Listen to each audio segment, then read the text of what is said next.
Hey ladies, Sheridan Decker here, your gut and hormone nutritionist. And today I'm going to give you some quick hacks on how to get more energy.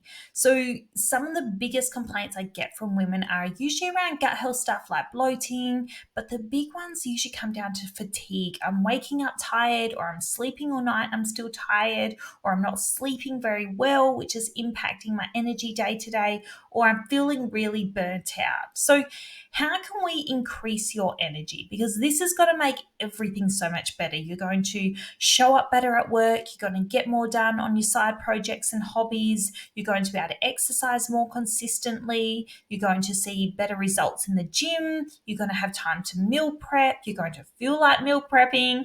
All these things come down to how much energy you have on a day-to-day basis.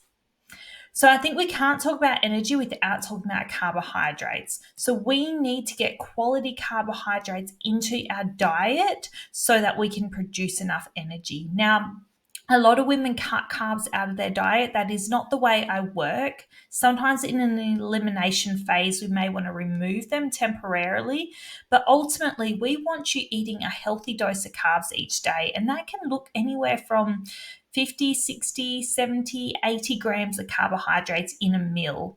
I do suggest tracking on Chronometer just to get an idea of how many carbs in the regular foods that you eat so that you know whether you're anywhere near the ballpark of getting enough carbs, and if you are getting them in your diet, where are they coming from?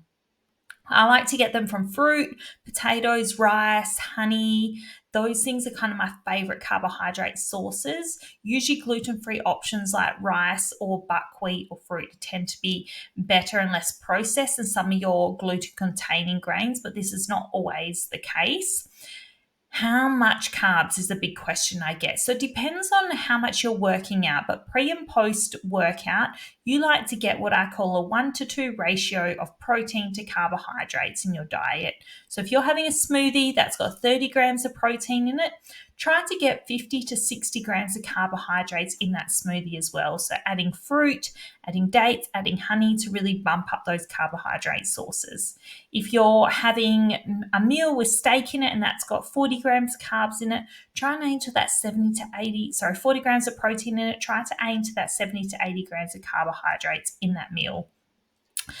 Now, we want to balance these carbohydrates, okay? Because if we don't have stable blood sugar levels across the day, you're going to get constant dips. If you're always reaching for those snacky items, you're going to get a dip down in energy, and then you're going to get a sudden increase from all the sugar, and then you're going to dip back down again. So that's why we always have protein with our carbohydrates, a bit of cheese and crackers, a bit of fruit and cheese, some yogurt and fruit. You can have things like your protein balls, which can be quite balanced. You can have your jerky, you can have boiled eggs and crackers, things that are going to have protein and carbs in them to help you have nice stable energy levels. Some examples, so these are some of my favorites, is things like eggs, avocado on toast, on your sourdough, your chia puddings, a balanced smoothie, protein banana pancakes, or even oats or some kind of buckwheat granola or muesli is a great way to start the day as well. Now, the last thing when it comes to energy is adrenal health. So, if you've got flatline adrenal glands, it's going to be really hard to wake up feeling good.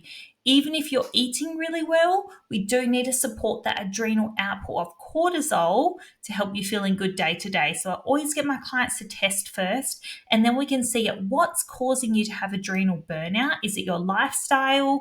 Is it poor diet? Is it poor blood sugar levels?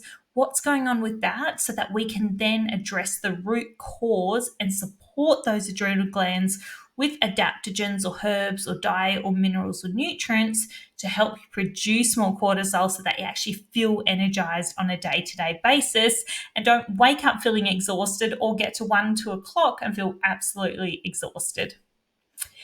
If you have any questions on fatigue, you can post it in my Facebook group, Gut Health Solutions. You can book a free chat with me, or you can DM me on Instagram at Sheridan_functional nutrition.